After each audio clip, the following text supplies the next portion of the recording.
தமிழுக்கு நிகர் தமிழே, தமிழனுக்கு நிகர் எவரே. 2 அடியில் நம்மால் எதுவும் செய்ய இயலாது என்று எண்ணும் மனிதனிடத்தில் 2 அடி குரலில் எதையும் நம்மால் செய்ய முடியும் என நம்பிக்கையை ஊக்குவித்தது திருக்குறள். வணக்கம் ஐயா. வணக்கம். இன்னைக்கான குறள் என்னங்க ஐயா?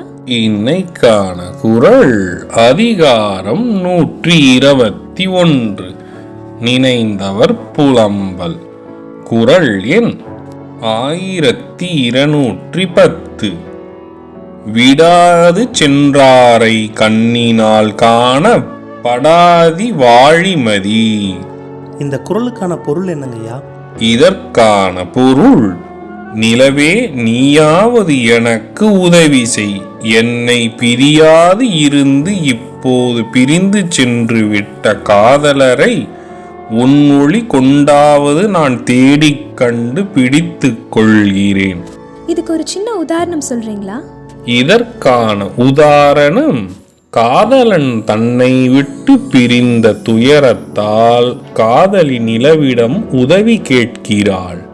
நிலவே, உன் வெளிச்சத்தால் என் காதலர் எனக்கு எங்கு இருக்கிறார் என தேடிக் கொள்கிறேன் என்று.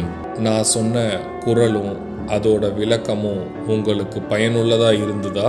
ரொம்பவே பயனுள்ளதா இருந்தது. சரி பசங்களா, நாளைக்கும் இதே மாதிரி சுவாரஸ்யமான குறளை பார்ப்போம்.